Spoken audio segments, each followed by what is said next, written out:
¿Con Altam? Pantalla. ¿No? ¿Está? Listo. ¿Y yo lo puedo pasar con el cursor?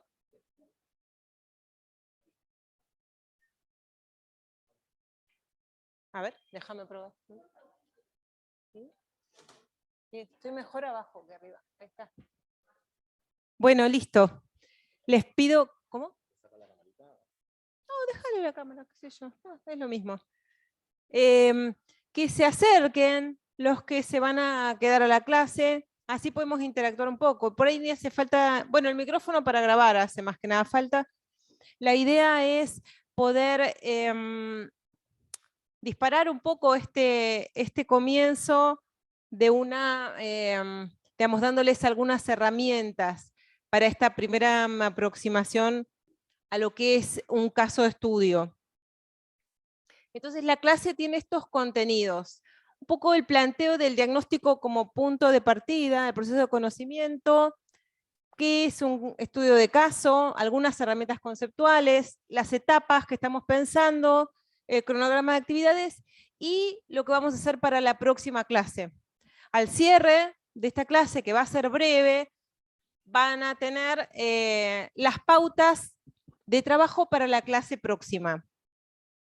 Entonces, un poco este primer slide lo que trata de mostrarles es como una metamirada del proceso pedagógico que estamos trabajando y armando para ustedes. Es decir, todo el proceso de diagnóstico va rumbo a construir una etapa de propuesta, y lo que hacemos desde hace varios años que utilizamos lo que se llama la taxonomía de Bloom, que es una teoría de cómo se produce el proceso de aprendizaje. Este es un doble aprendizaje, el aprendizaje de ustedes, de la cuestión urbana y de la cuestión del barrio, y el proceso de aprendizaje que supone conocer el barrio para poder analizar y proyectar. Entonces, me incomoda este desnivel, pero a ver si no tiro nada.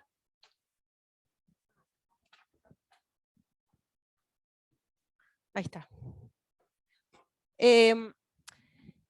Que lo que plantea Benjamin Bloom, y presten atención porque es relevante, porque hay un ejercicio consciente de ustedes para este proceso de aprendizaje, que se inicia con lo que ustedes recuerdan de estos temas, ¿no? Como que uno se acerca a un tema nuevo, como es el barrio y la ciudad, y uno empieza su proceso de aprendizaje referenciando lo que uno conoce. Lo que uno conoce, no solamente lo que escuchó o leyó en otras materias o en otros lugares, sobre ciudades o sobre barrios, sino lo que uno mismo vivió y experimentó. Dónde uno vive, cómo es su barrio, cómo es su vínculo con su entorno. El proceso de aprendizaje comienza ahí, con los recuerdos y el relacionamiento que uno hace entre lo que va viendo, la clase inaugural, la presentación del trabajo práctico, la clase de hoy, y el abordaje del estudio de caso en particular. Entonces después uno empieza, digamos, a comprender, empezamos a trabajar con lecturas, a mirar un territorio para empezar a entender algunas cuestiones de las que nos están hablando, empezamos a pensar soluciones, ¿no? Es un proceso progresivo de aprendizaje.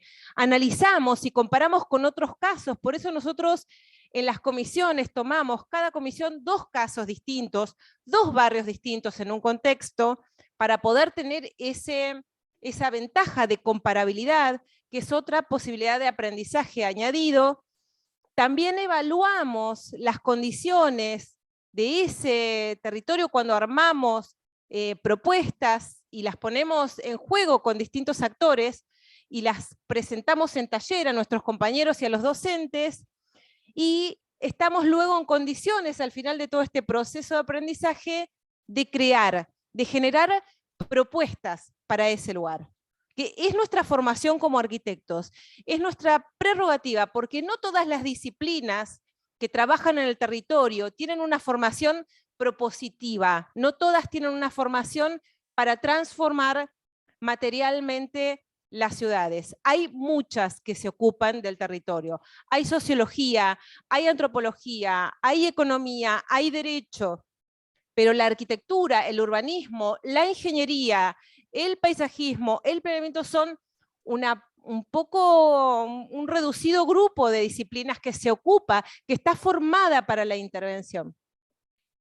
Y es algo que en estos tiempos donde se innova y se produce poco a nivel de ciudad, es importante poner en valor. Entonces, nosotros para hacer un diagnóstico, el diagnóstico como concepto es un instrumento del que vamos a hablar más adelante, ¿sí? Vamos a hablar más en profundidad.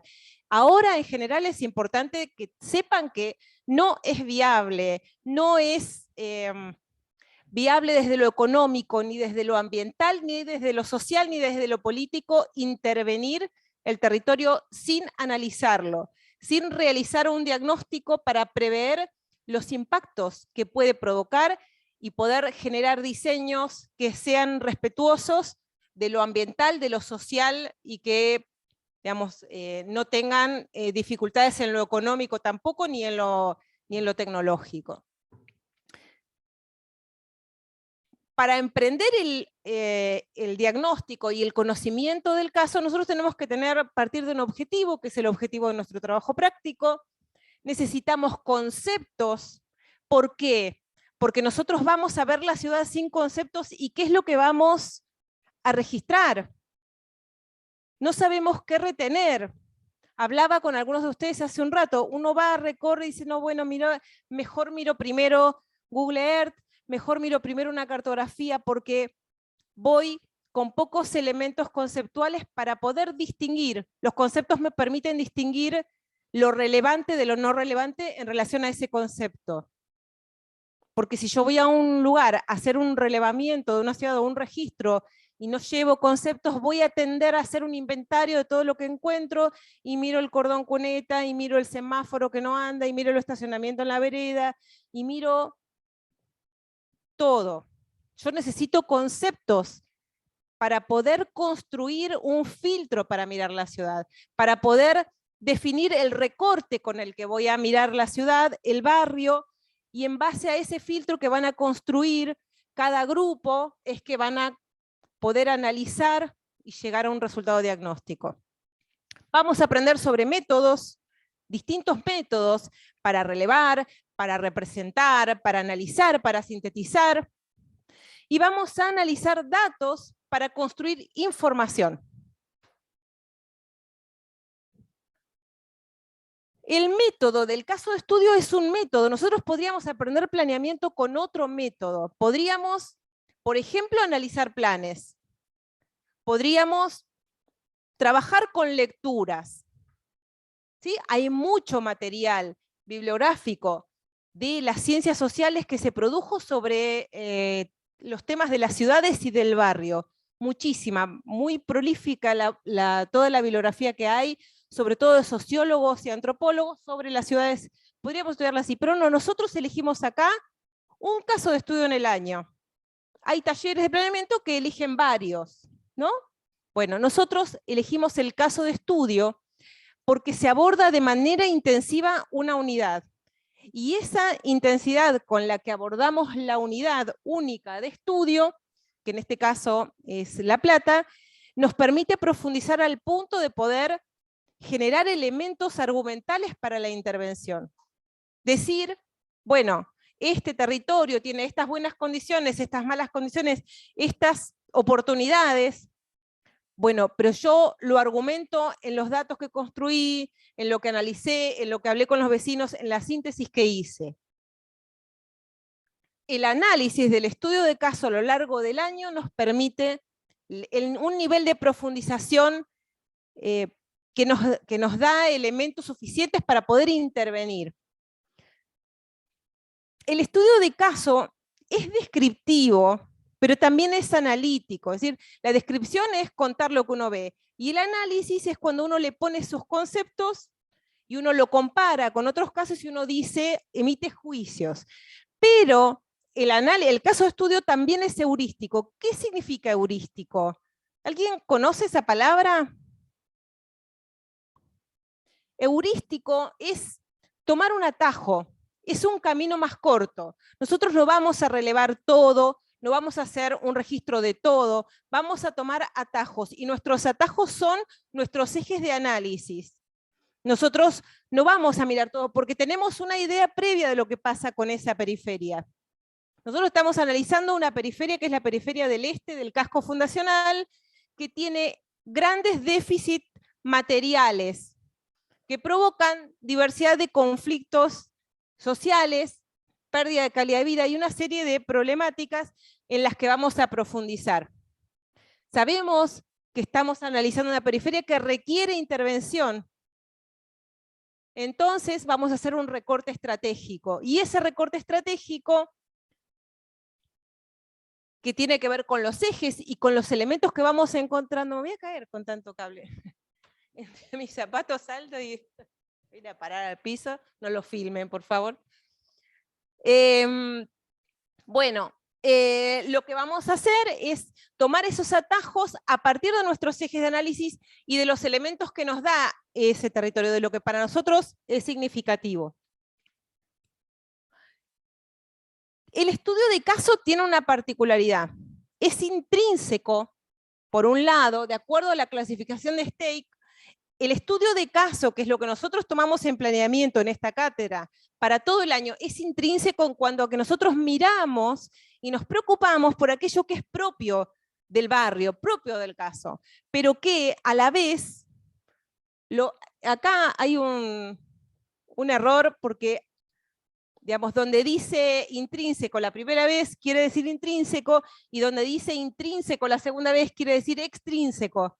Me lo debe haber corregido el corrector porque quizá no lo encontró en su diccionario, pero la idea es que también tenemos que, además de mirar lo intrínseco del barrio, mirar lo extrínseco, que es el contexto explicativo, porque es una periferia que pertenece a una ciudad. Entonces, lo miramos adentro, a lo que le es propio, y también lo miramos en el contexto que le da significado. Y por otro lado, tienen que preguntarse ustedes por qué esta cátedra, este grupo de docentes, nos dan estos barrios.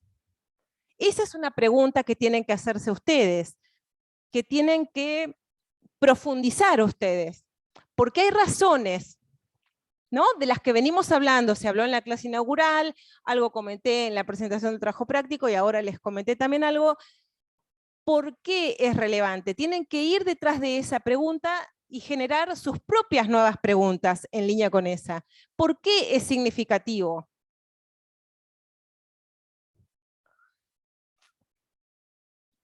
Y también, bueno, esto de abordarlo a la vez en forma global y en forma particular, porque estamos hablando de un caso de estudio con barrios en particular, donde ustedes van a profundizar, bueno, requiere de estos conceptos que vamos a trabajar a partir de una serie de textos que nos van a permitir hacer foco, ¿no?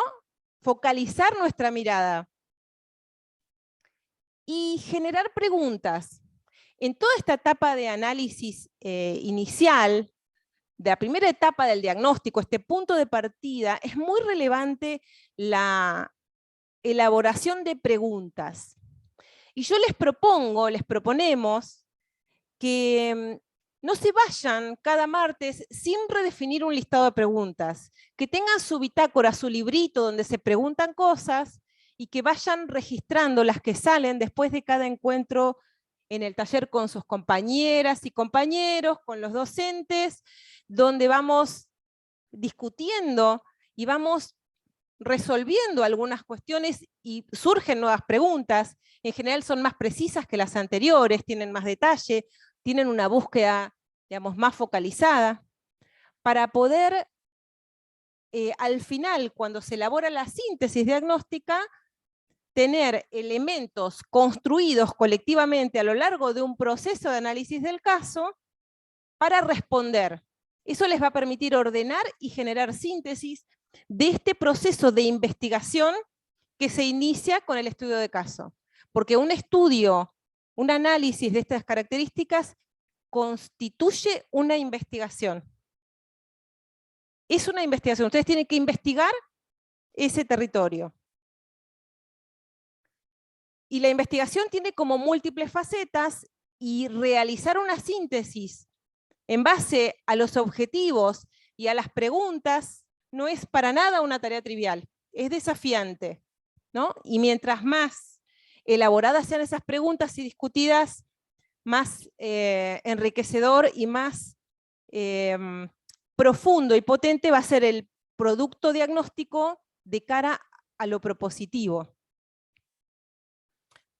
Vamos a trabajar con una serie de herramientas conceptuales que no las vamos a trabajar todas hoy, por supuesto. Vamos a ir progresivamente hablando de los conceptos, porque los tienen que incorporar de manera progresiva y empezar a mirar en los territorios a los que van para empezar a internalizar, para empezar esta progresión, esta profundización del aprendizaje que les mostré al principio, ¿no? De que uno primero recuerda lo que sabe, después empieza a comprender, aplica, ¿no? Analiza hasta terminar de llegar a la etapa en que puede pensar cómo sería diferente, cómo se puede transformar.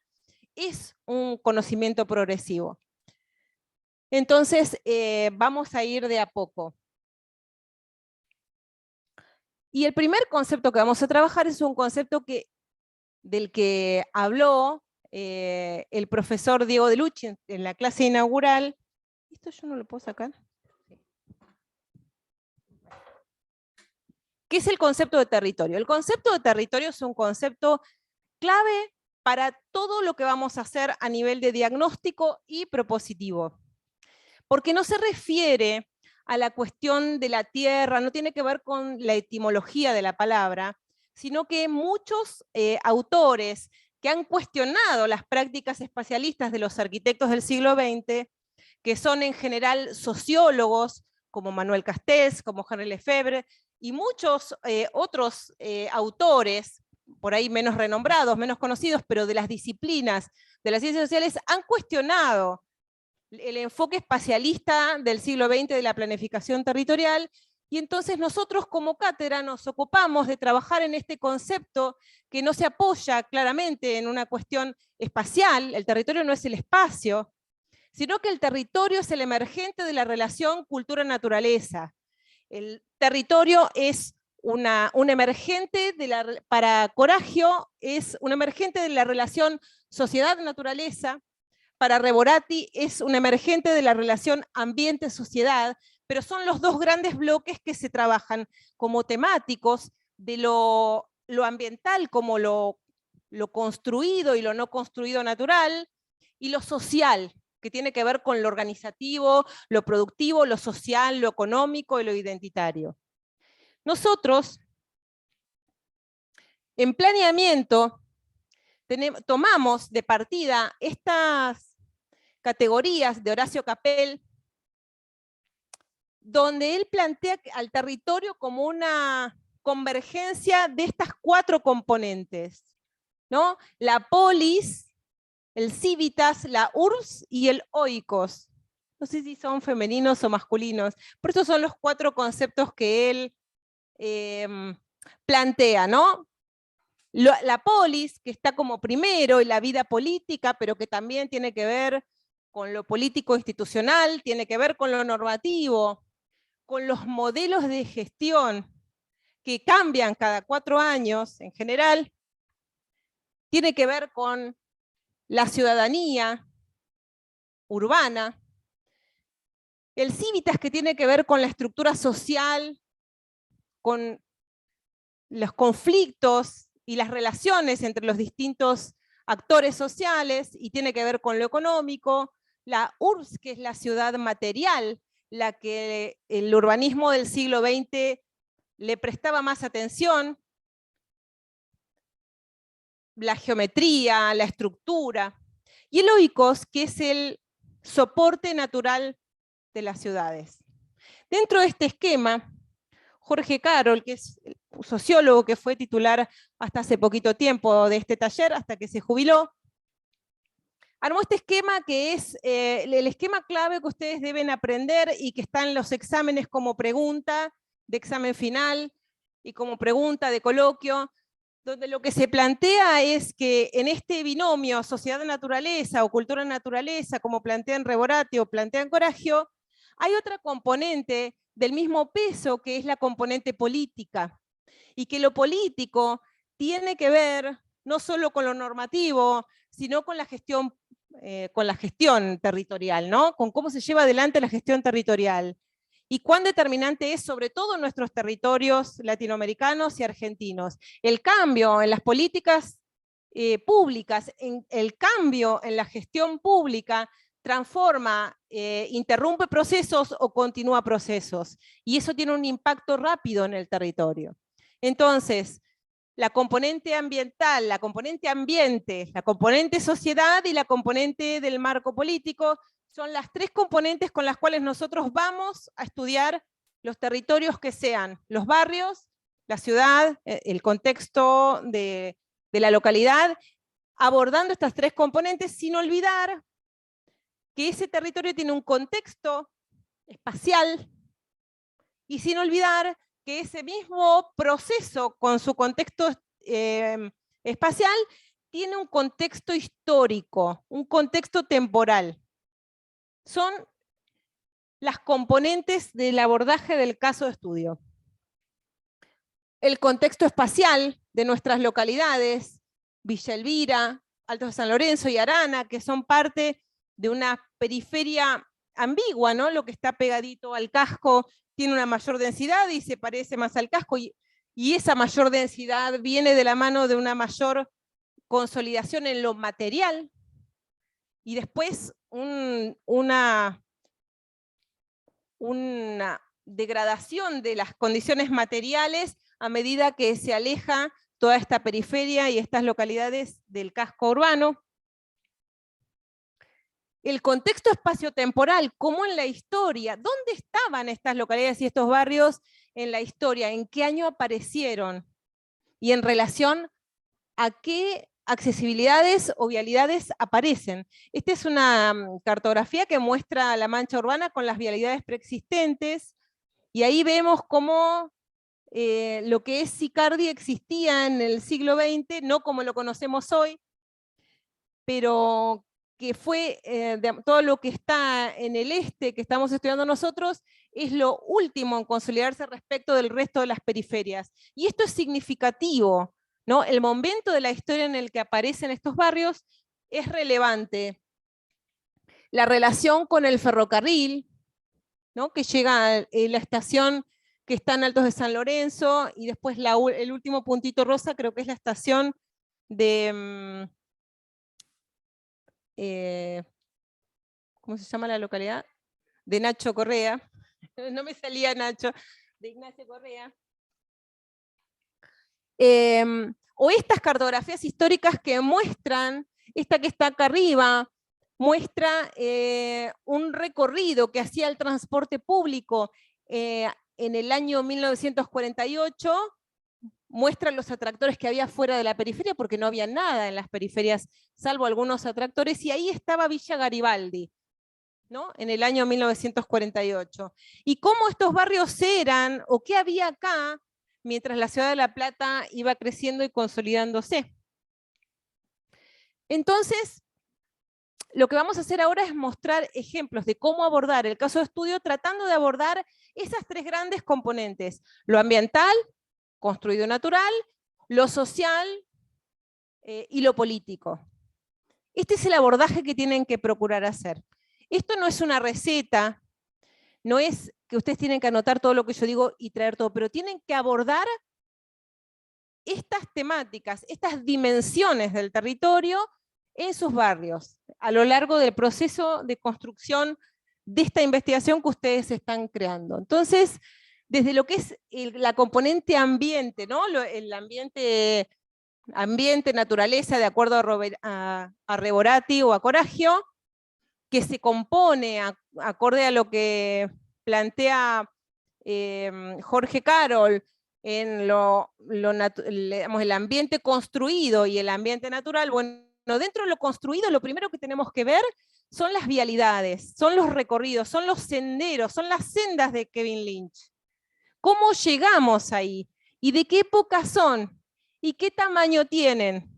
¿Cómo se conforman? Y hay una cuestión clave porque en realidad las vialidades o las vías férreas, los circuitos de comunicación son los que en general producen la ocupación y en torno a ellos se genera la primera consolidación. Entonces, cuando vamos a buscar los lugares más viejos del barrio, vamos a tener una vialidad o una vía de ferrocarril que está vinculada con ese lugar original. Entonces es un punto de acceso al barrio, pero también un punto de investigación de la historia del barrio, ¿no? Incluso en ocasiones del nombre del barrio.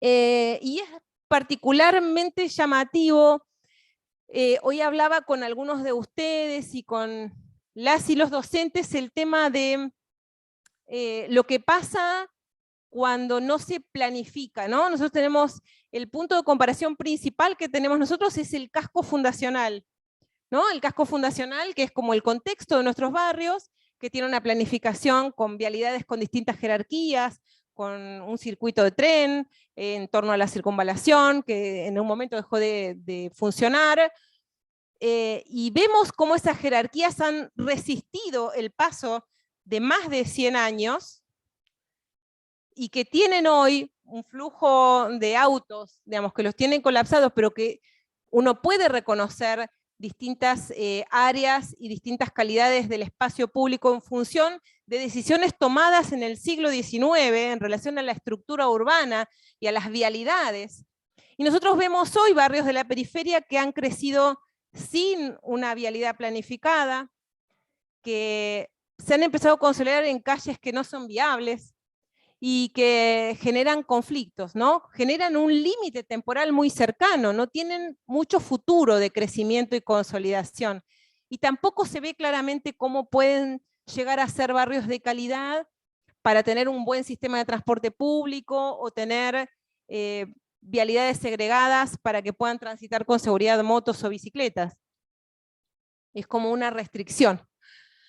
Lo construido, también vamos a mirar cómo esa relación, la densidad es un concepto clave para mirar.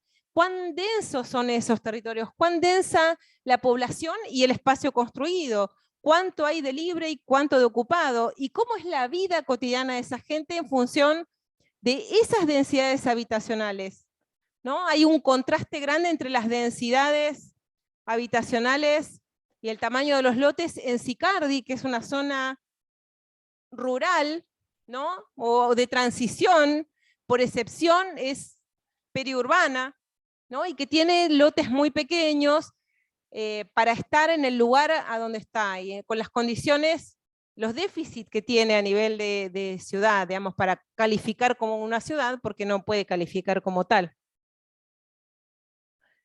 Los tipos de tejidos que van a ser distintos, que hay algunos barrios que están planificados, que son viviendas del Estado y que tienen un tipo de tejido que por ahí está, digamos, hay un barrio en Villa Elvira, creo que es todavía Villa Elvira, que es el barrio Monasterio, que tiene unos bloques de vivienda que, bueno, evocan al movimiento moderno, pero hicieron las placas orientadas al revés, al sur en vez de al norte, pero más allá de ese detalle, tienen un tejido urbano que rompe con la estructura, digamos, de calles que tiene todo su entorno, y que tiene un espacio libre, que está ocupado por autos y por juegos para niños, y que propone otra forma de organización social y de dinámica urbana.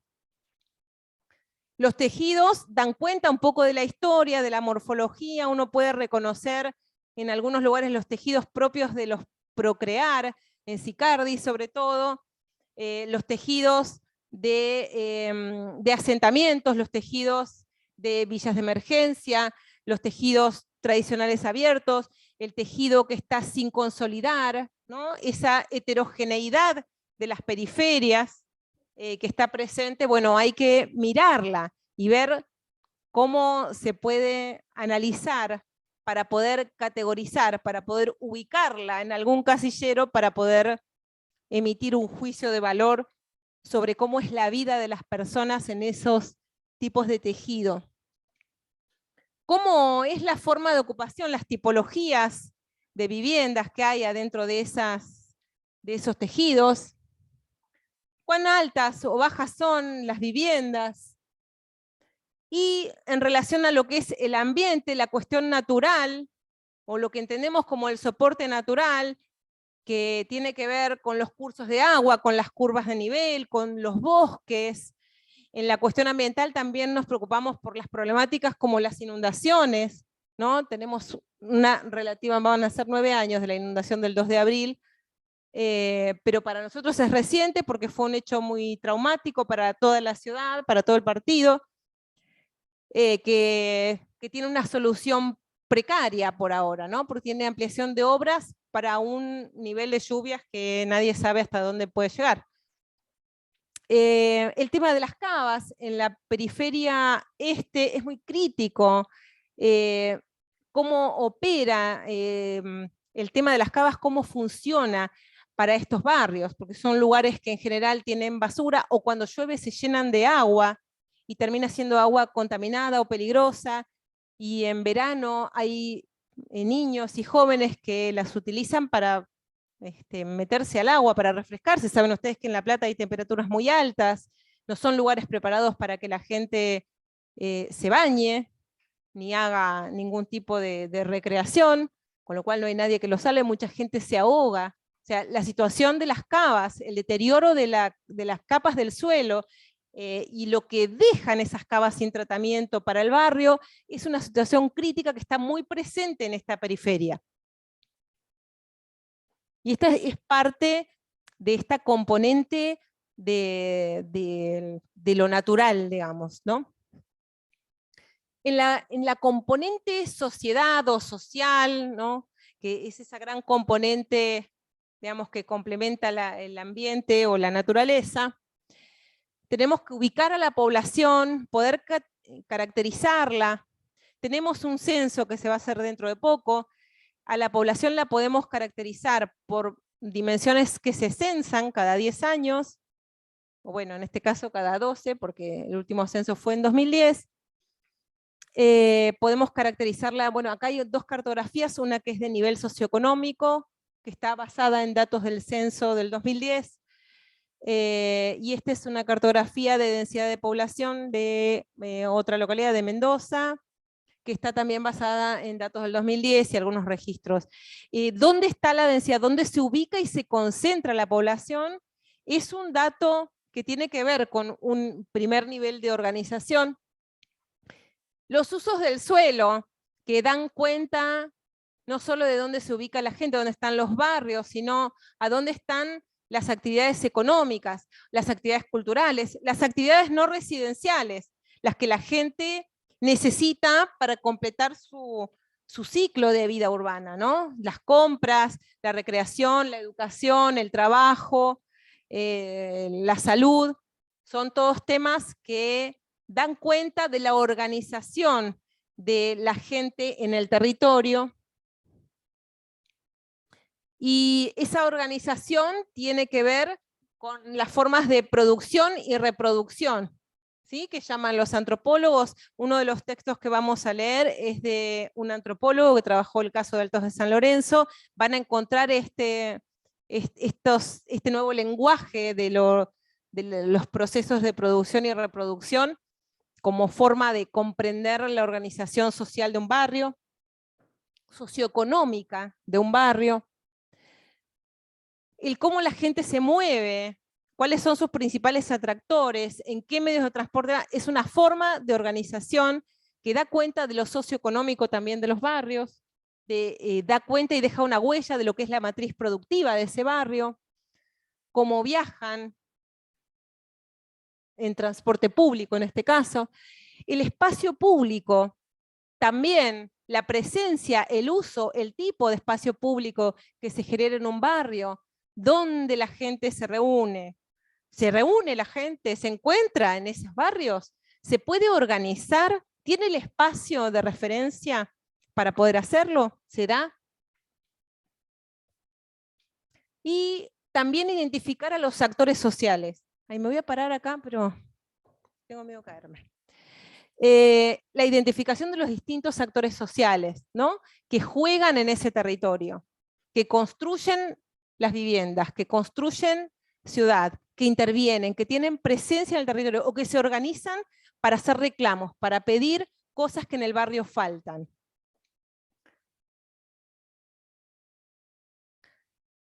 Y después el marco político, y ya estamos terminando. El marco político, ese tercer bloque que agrega Jorge Carol a estos dos de la naturaleza y la sociedad que plantean Reborati y Coragio, ese marco político se compone de varias cuestiones clave. Una de ellas es la normativa urbana vigente. Es decir, nosotros tenemos que mirar la normativa para después comparar y decir, mirá, esta normativa dice que todo esto es rural, pero acá tengo 4 barrios con lotes de 8,50 por 20. O sea, empezar a mirar lo que se relaciona, lo legal con lo real, en qué medida van juntos y en qué medida contrastan. Y eso significa no necesariamente juzgar al territorio, sino también emitir un juicio de valor sobre el instrumento normativo. Después, la organización estatal, la planificación que muestran, hoy en día el tema de la cuestión de la comunicación, de lo que comunica los estados, está bastante disociado de lo que hacen. Y ese es un tema que hay que poder identificar, hay que hacer foco. Hay un plan estratégico en la Ciudad de La Plata que, bueno, se los voy a dejar disponible, creo que está en la web, pero lo voy a subir al sitio nuestro de Facebook, al link, para que ustedes vean todo lo que compone ese plan estratégico, todo lo que quieren hacer, parece todo maravilloso, las centralidades en los barrios, bueno, eso por un lado, hay que mirarlo, hay que analizarlo, hay que ver cómo le toca al barrio y a la localidad en el contexto de la ciudad. Y otra cuestión es cómo se organiza el Estado municipal, ¿no? Porque la ciudad le pertenece, entre comillas, a la ciudadanía, pero en realidad quien tiene las decisiones sobre el territorio municipal es el intendente, es el Poder Ejecutivo Municipal, ¿no? O el Consejo Deliberante, si quieren, pero es ciudad.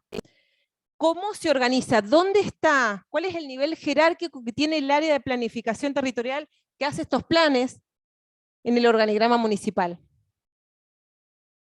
Este es un tema para mirar, porque en general, cuando cerca del intendente están las áreas de planificación, que son subsecretarías, por ejemplo, que tienen rango de subsecretarías, se trata de un municipio que destina muchos recursos y mucha actividad a la planificación territorial.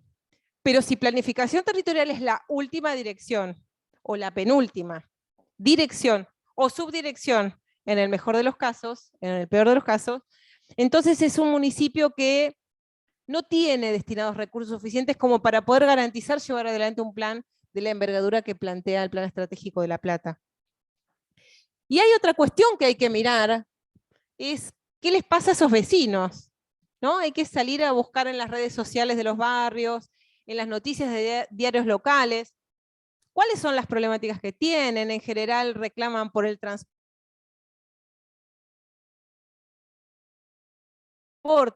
porque no, digamos, de problemáticas de inseguridad o de conflictos adentro del barrio, digamos, diversas situaciones de carencias materiales, ¿no? Carencias materiales de lugares que no tienen las condiciones que deberían tener para funcionar como una ciudad y para dar equidad de oportunidades a sus habitantes. Entonces hay que contrastar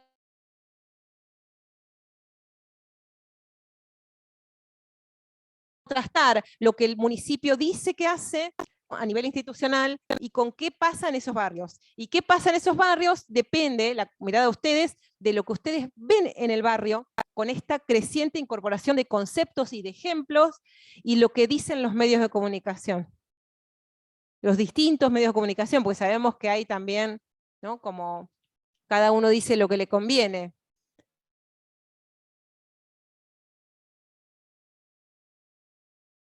pero cuando se trata lo que pasa. Entonces, vuelvo a proponerles, les proponemos a cada uno de ustedes como grupos, no de manera individual solamente, sino fundamentalmente como grupos, que se formulen preguntas sobre el caso de estudio para buscar responderlas en sus idas, en sus visitas al barrio y en la aproximación a la distinta información. Nosotros estamos acá. Yo les acabo de explicar cómo abordar el caso de estudio en una primera aproximación. Ustedes trabajaron con la recorrida que hicieron digamos, en esta semana anterior en el barrio, y los docentes les entregan un artículo a cada uno para que analicen. Esta es la incorporación de conceptos que progresivamente van a ir dándoles, habilitándoles construir un filtro, una forma de hacer un recorte de la ciudad, para poder discernir lo que es relevante de lo que no cuando van a visitar un territorio.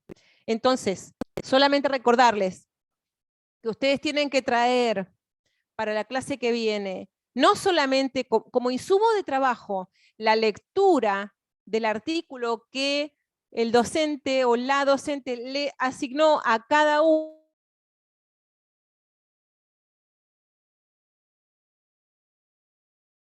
uno con una lámina de una, a ver, ¿puse a ver? Acá, no, ahí, una lámina donde se haga una síntesis conceptual, un mapa conceptual con los principales conceptos, los conceptos secundarios, cómo se relacionan esos conceptos, pensarlos también para el barrio y analizar y googlear al autor. ¿De qué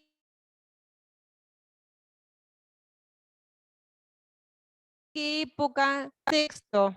Este es el más fácil de encontrar porque David Harvey, además que es muy viejito, es súper reconocido. No todos los autores que tienen son de este renombre, pero de todos pueden googlear y encontrar para ubicar en qué país está y de qué está hablando, en qué contexto. Esto da una mayor profundidad a la comprensión y les permite a ustedes también de alguna manera posicionarse, porque es una persona concreta, ya ustedes pueden tomar posición personal. Al final de la cursada, lo que ustedes les va a garantizar tener esta materia incorporada es haber tomado una posición personal respecto de la planificación territorial. Y para eso, bueno, hay que involucrarse, hay que meterse. Estos son los textos. Ustedes al final de la clase que viene, al final de la clase van a tener que reformular las preguntas, así que háganse preguntas, escríbanlas como grupo, y al final de la clase que viene, después de una jornada de debate de los temas, vamos a trabajar por grupos de acuerdo a los temas que investigaron, van a trabajar en el pizarrón y vamos a hacer debates al interior de cada comisión, y al final van a tener que hacer un trabajo de hacer un poco de foco en el área de estudio. El otro martes ustedes van a tener que entregar la síntesis de esta primera etapa. Con este trabajo del martes que viene, cierra esta primera fase del trabajo práctico. La tienen que entregar el 12 de abril. El 5 de abril hacemos el trabajo de taller, debate, y ustedes escriben y arman una síntesis y elaboran esa síntesis y el 12 de abril la entregan y la trabajamos en clase. ¿Sí? Y los autores que vamos a trabajar, bueno, David Harvey, Derecho a la Ciudad, tiene un enfoque de derecho, un enfoque, digamos, que relaciona la historia del capitalismo y del neoliberalismo con la desigualdad territorial y ejemplifica para que ustedes puedan ver los ejemplos que él plantea, que son de otros territorios, de otras ciudades y algunos de otras épocas, los van a poder reconocer en sus propios barrios. Dennis Merklen, que habla de cómo se organizan los sectores populares, él es argentino. Ariel Gravano, que habla de la cuestión de la identidad como producción ideológica, que es un tema clave de los barrios. Natalia Stanislaw, ¿cómo se pronuncia, Mariana? ¿Cómo es? Cislajo. Ah, Cislajo. Bueno, que habla con este enfoque de derechos, pero de la cuestión del género y el derecho a la ciudad, en este enfoque que le queremos dar este año, a partir de ahora, al tema del estudio del territorio, y habla del caso del área metropolitana de Tucumán, que tiene situaciones parecidas a la de La Plata. Esta desigualdad de la que ella habla es la desigualdad que también vemos en el territorio platense, esa desigualdad entre el centro y la periferia, entre el casco planificado, los desbordes y las periferias que carecen de muchos elementos materiales. Ramiro Segura hizo un artículo, es antropólogo, hizo un artículo específicamente trabajando en un trabajo de campo sobre Altos de San Lorenzo, las zonas, no en Altos de San Lorenzo centro, sino en zonas socioeconómicamente más deprimidas. Y Fernando Carrión y Manuel Damert, que escribieron hace muy poquito un libro que se llama El derecho a la ciudad, una aproximación a las ciudades latinoamericanas, que es muy interesante porque baja a David Harvey y a Henry Lefebvre, que fue el primero que escribió el libro Derecho a la ciudad, a lo que sucede en América Latina, que es particular y que lo van a ir aprendiendo a lo largo de este curso. De este libro, este es un libro, el resto son artículos, creo que son todos artículos, sí. De este libro es la introducción la que vamos a trabajar para la clase que viene. Así que los dejo con esta tarea. Todos tienen que leer un texto, el que más lee, más aprende, y no hay manera de cursar la materia sin desarrollar el hábito de la lectura y leer con regularidad para poder comprender, para que esto no sea una tarea automática o mecánica, sino que se puedan meter en la arena o en el barro de la planificación territorial y poder comprenderla y eso, tomar posición. Así que ahora sí creo que esta es la imagen de los adjuntos, están todos ahí que los voy a subir al grupo de Facebook. Y este es el ejemplo de lo que hay que indagar al autor y a sus contenidos, y listo. Así que quedamos así. La clase que viene vamos a trabajar en debate y en taller, y habrá una consigna a última hora para la siguiente clase. ¿Está bien? Bueno, listo. Adiós.